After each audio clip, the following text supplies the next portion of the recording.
remember when I was 7 years old, which was last summer. Ow! Leo the Finger Masher is also known as.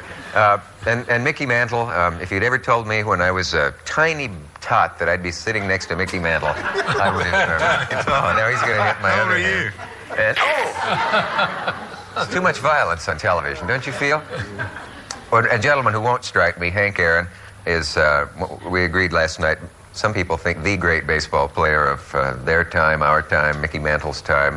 And Tom Gorman is here simply to show that we are willing to treat people as equals because he is, in fact, an umpire. And but certainly one of the most popular guys in the baseball picture. I didn't realize Hank had such big feet.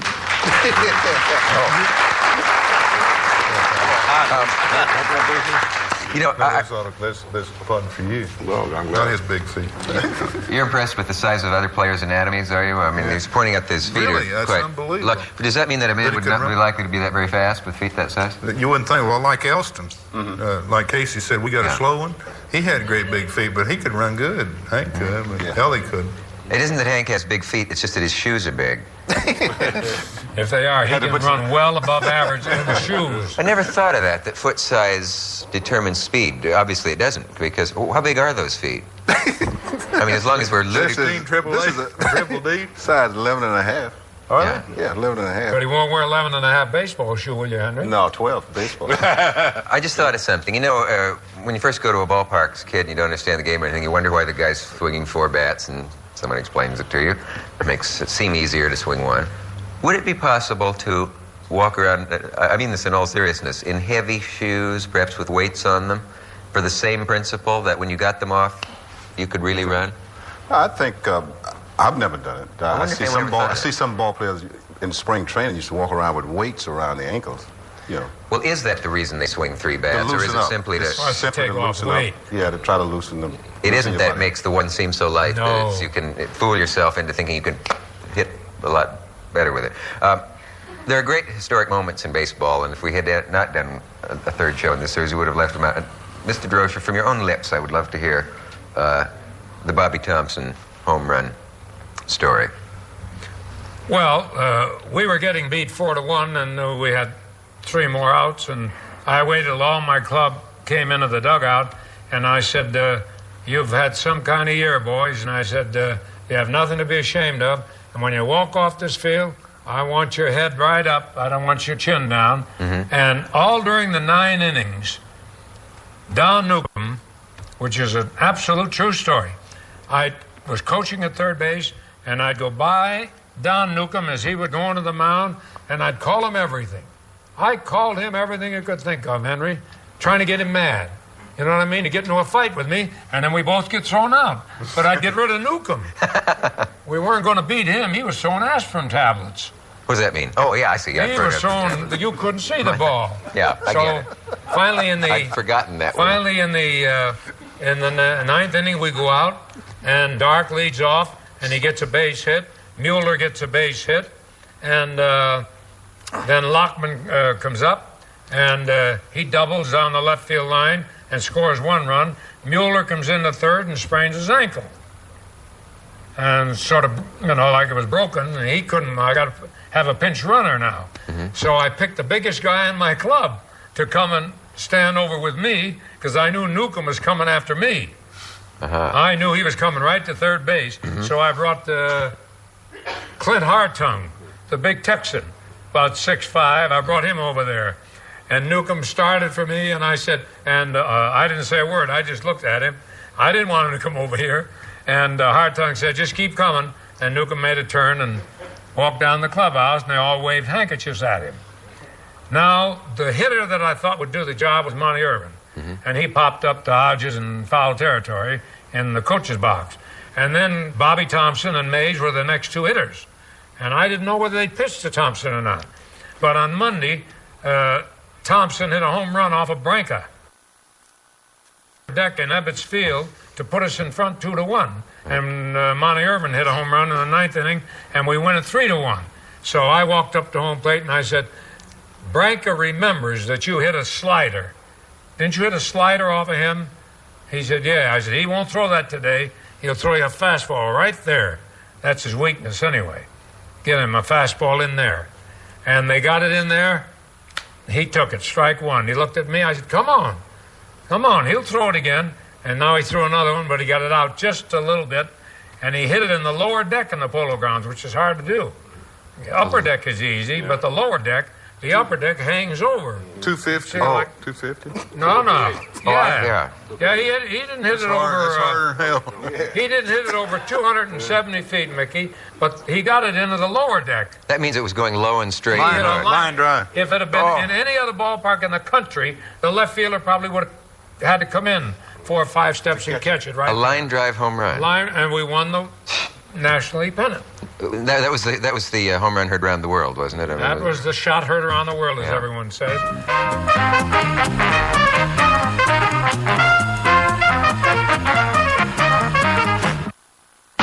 The world changed forever. Walk in space. Rock and roll and folk music. My fellow Americans. Dying abroad. We are a great country.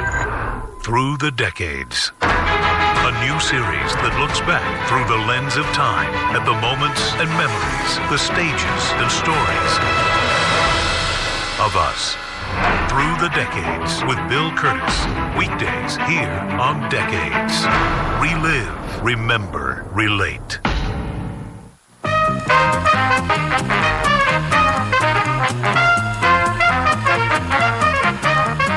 Your advice to a young athlete today. Suppose Kurt Thomas took on like you on the pommel horse and No, Or anything I for wouldn't that advise matter. any young, if we're being serious, I would never advise any young little leaguer, if that's what we're talking to, Right. to ever try to be like me.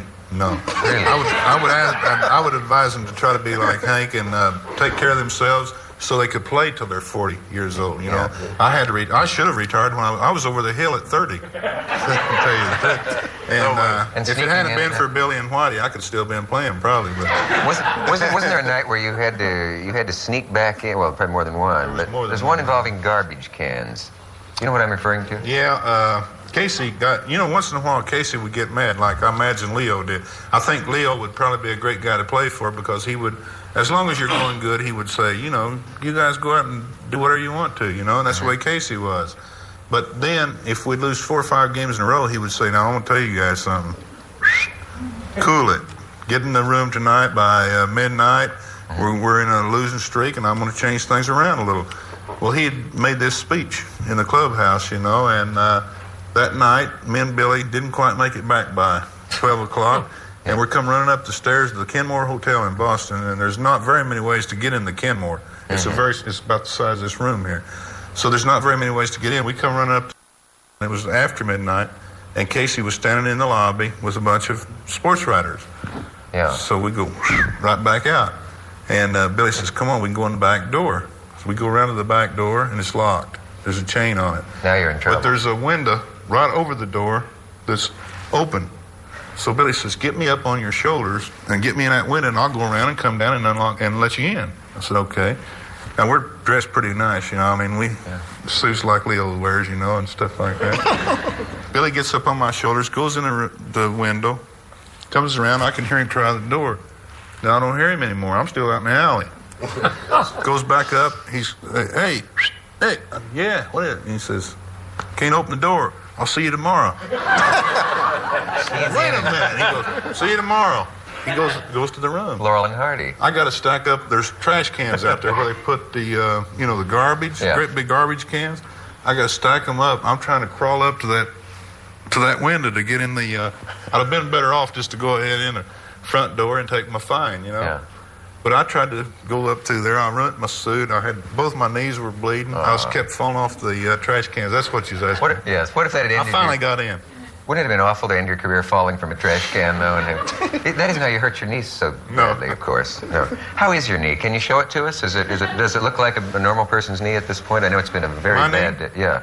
Which one? Well, they're both bad, I know, but I'll show you this. can you show what it actually looks like, the mantle knees? I don't know if they've ever been seen on public broadcasting. No, where's the bad part? Seriously, This because I'm is the bad interested. one. Maybe Dr. Marshall, the knee man, is watching. Can you get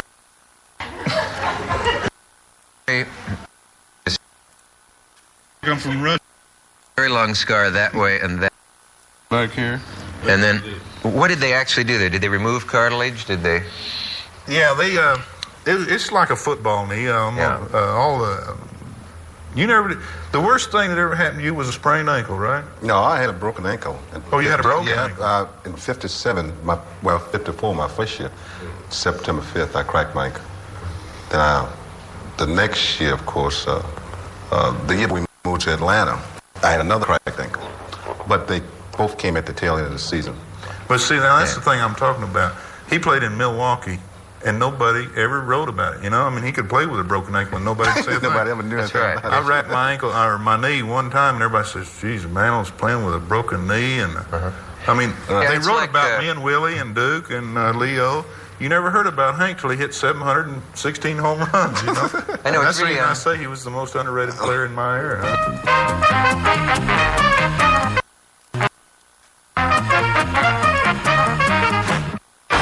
Look back through the decades with Bill Curtis. Weekdays here on Decades. Relive, remember, relate.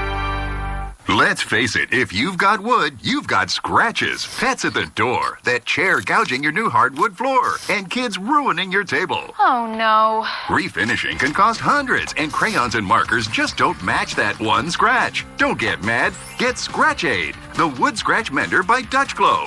It's the perfect match for any scratch. It brings all your precious wood furniture, flooring, and doors back to life. Just apply Scratch Aid, and in seconds, your dining room table looks brand new again. Now that's a table ready to set. Scratches on your hardwood floor are a real eyesore. But with Scratch Aid, those scratches simply disappear like magic. Light, medium, or dark wood, coarse or fine grain, Scratch Aid works on them all, so you don't see the damage at all. The secret? Scratch Aid goes on clear and absorbs the existing stain color, which stains the scratch, making it virtually disappear, leaving you a scratch-free end table. Watch closely. We took a meat cleaver to this expensive table to show how Scratch Aid can make even extreme scratches disappear. Look close. The damage treated with Scratch Aid is gone. Look, replacing scratched wood can cost hundreds of dollars. Using markers or wood crayons is messy, and the scratches just come back. Fix those scratches yourself with Scratch Aid, the wood scratch mender by Dutch Glow. Call now to get your bottle of Scratch Aid for just $10. Use it to fix just one scratch, and it's already paid for itself. But call right now, and we'll include our Dutch Glow wood butter to conceal gouges, cracks, and deep scratches, and it's yours free. Plus, you'll get our jumbo microfiber polishing cloth free, and it gets even better. We'll also include free Scratch Aid instant erasers. Now you can erase scuff marks from walls, baseboards, cabinet doors, and more. Just pay additional processing and handling. You'll get all this for one low price. Here's how to order. To order, have your credit card ready and call 1-800-303-0680. That's 1-800-303-0680, or log on to scratchaid.com. Don't delay, order now. Are you suffering from sinus congestion and allergies? Get fast relief with new My Pure Mist, the world's first handheld steam inhaler providing superior comfort naturally and quickly. Steam is a natural decongestant used by millions and is so effective that leading medical institutions recommend it. My Pure Mist uses patented CFE technology previously only available with hospital ventilators. Fine CFE mist penetrates deep into your sinuses, nose, and throat, providing superb relief from inflammation and congestion caused by allergies, sinus infections, the common cold, and flu. With My Pure Mist, you simply push the on button to get instant, germ-free steam without any presence of boiling water. It's cool to the touch and great for kids, too. With My Pure Mist, there's no preparation, no waiting, no cleanup, and you can conveniently use it anywhere, anytime. No wonder My Pure Mist gets more 5-star reviews than any other steam inhaler and has amazing reviews at major retailers. My Pure Mist has changed my life. I can be outdoors, follow my passion of gardening, I can breathe, and I can finally sleep well. Save time and money with My Pure Mist. No drugs.